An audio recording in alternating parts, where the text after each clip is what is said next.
Hello, I'm Mike Madison, law professor at the University of Pittsburgh in Pittsburgh, Pennsylvania. This is the second of three short videos that I'm recording this summer, 2020, to talk about three online educational programs, webinars for law students and recent graduates around the world. I'm going to talk about them in the specifics, but I'm going to leave the content up because some of the things I have to suggest may be useful in the future to students and graduates who are looking at these programs or others in the same vein. The first video gave an introduction to and overview of the programs with a bit of context and history as motivators for students and grads to take a look. This video goes into some additional detail about each of the programs in particular. How should you think about them, including their similarities and their differences? To me, they're all potentially valuable, but students and graduates may find that some are more valuable than others given their interests, backgrounds, and objectives, and knowing a little bit about what's what will help them make some important decisions.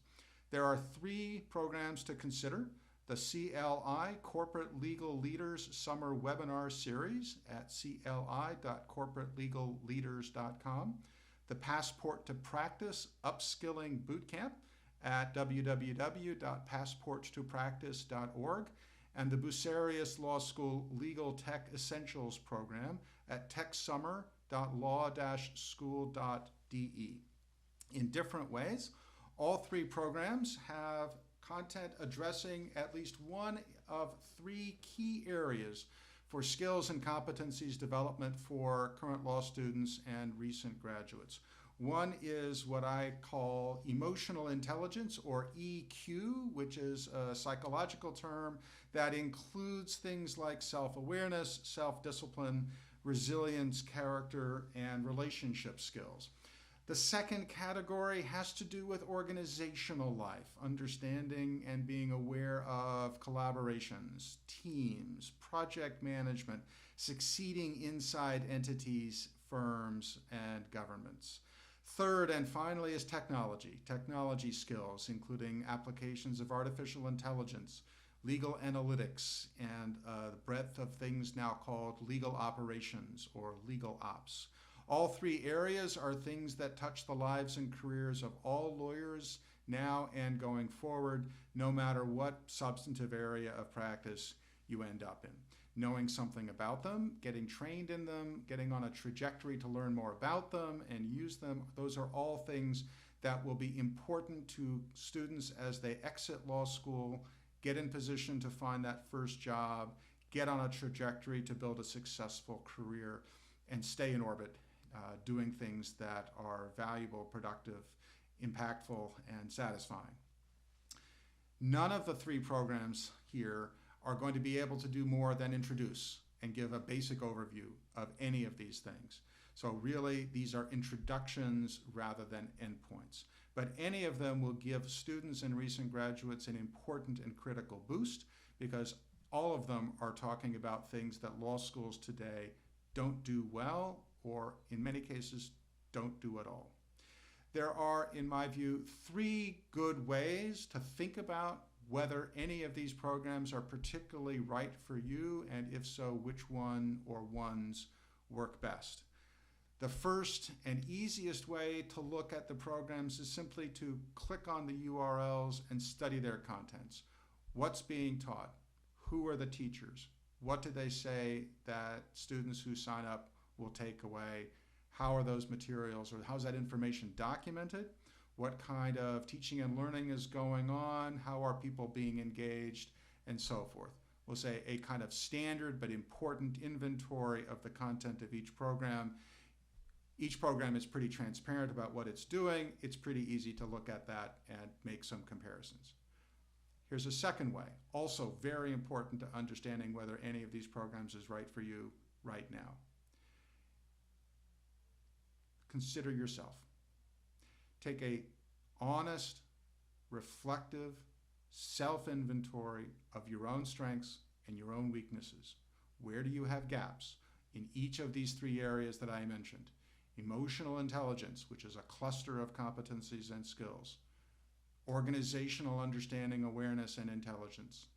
Getting with groups, working on teams, collaborating on projects, and technology skills, analytics, artificial intelligence, and how that works in its different dimensions, legal operations. Where are you strong? Where do you need to get better? Right? Be honest with yourself. Understand that in all three of those dimensions, you can improve. These programs, in different respects, are ways to do that. The third and probably most difficult way to distinguish one program from another in how that relates to your own interest, goals, and careers is to study the profession itself, or what is increasingly today called not the legal profession, but the legal services marketplace. Where is it going? What skills and competencies are going to be valuable not only today, but 5, 10 years from now? What is going to be needed for people to have successful and impactful careers? How do you, as a current student or recent law graduate, put yourself in a position not only to succeed now and at the moment of getting that first job, but on a trajectory that will help you succeed in that 5 to 10 year window?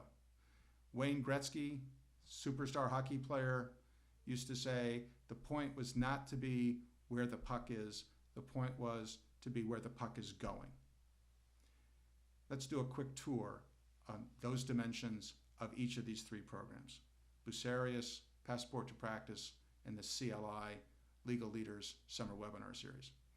Bucerius Law School is hosting the Legal Tech Essentials program. For American law students who might not be aware of it, Bucerius Law School is a private law school in Germany. It's located in Hamburg. It's a super school. I've been there, gave a research talk there a couple of years ago. Bucerius has built a really impressive program and set of partnerships around Europe and also with law schools in the United States, focused on law and technology as that applies to the practice of law, organization of law practice, and regulation of law practice. Of the three programs I've listed in this video, Bucerius Legal Tech Essentials is the one that's going to go deepest into tech, talking both about applications of technology to law practice and how new students and new graduates can start to acquire useful, relevant skills, and also changes to the legal profession, changes to regulation of the legal profession by the bar, for example, going forward in light of technology changes. So what we're going to be seeing, many people predict, is diversification of the roles that professionals play in delivering legal services. It's not only going to be lawyers licensed in the traditional single way. So understanding those changes and in light of technology changes is really part of what the Bucerius program will be talking about, as well as some hands-on training in legal tech.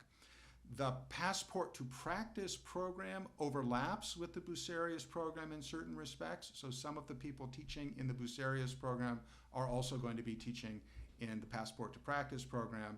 But the Passport to Practice program is broader. It will include conversations about collaboration, other relationship skills, surviving and thriving in a career that's not necessarily specifically grounded in technology development and technology skills. That breadth in the Passport to Practice program is really helpful and useful, but it also means that none of the content of the Passport to Practice program will go as deeply as the Bucerius Legal Tech Essentials program will go. The CLI, Corporate Legal Leaders Summer Webinar Series, comes at a lot of these topics from a different but really critical point of view, which is the client. Ironically, lawyers, especially young lawyers, often spend too much time thinking about themselves and their own future and their own success, and not enough time thinking about the people they serve and how the people they serve and the organizations they serve in also are really the primary beneficiaries of the legal services and legal information. EQ, organizational sensibilities, understanding the relevance of technology skills, are important to lawyers because of how they help lawyers serve people and serve communities. So it's important to learn from clients and communities exactly what that means in practice. How does the changing character of the legal profession impact the clients and the communities who we are here to serve and support? So the CLI program comes at those topics, again, in a broad way, not just technology, but a whole range of competencies, more from the perspective of clients and organizations that are on the receiving end, and less from the classic law firm perspective, classic private lawyer delivering services. The CLI program, like the Passport program, is largely an introduction. So,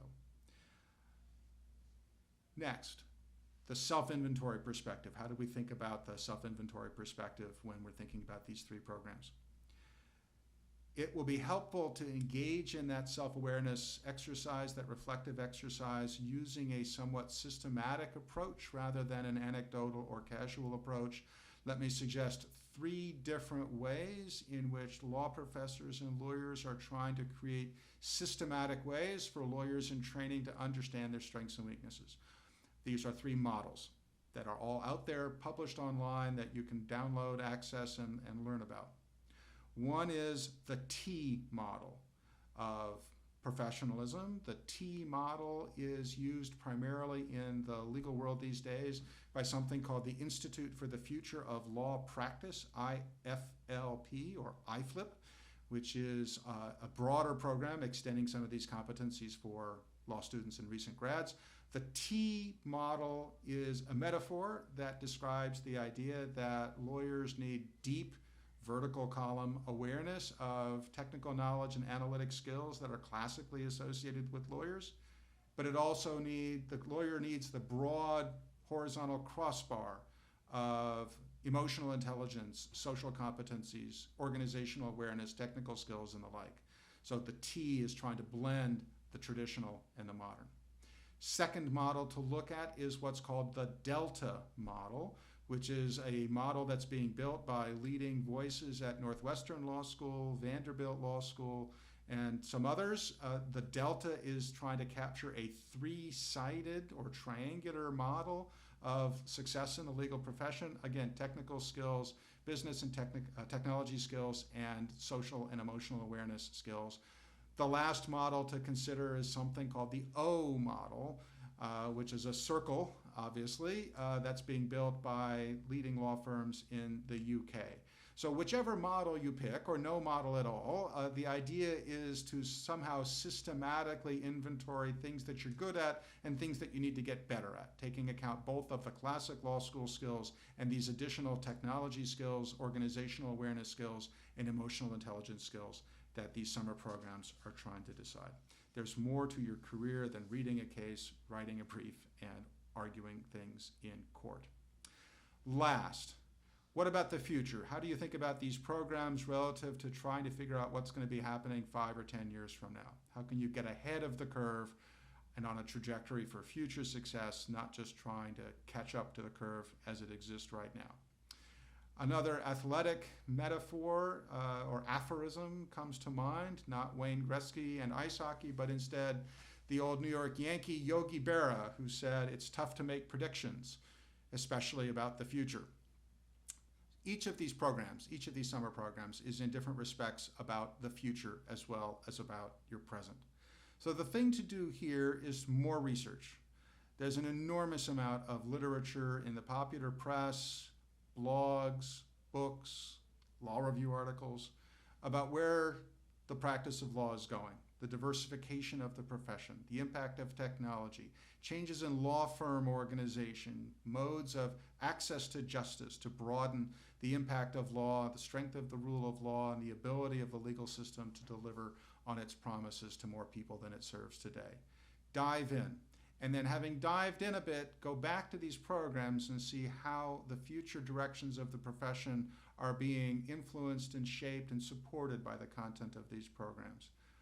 Where the market is going is impossible to predict with specificity, but you're going to have to do some of the things in this way that you have to do in the best law classes that you experience. Is you have to develop your judgment based on the available information and take some action.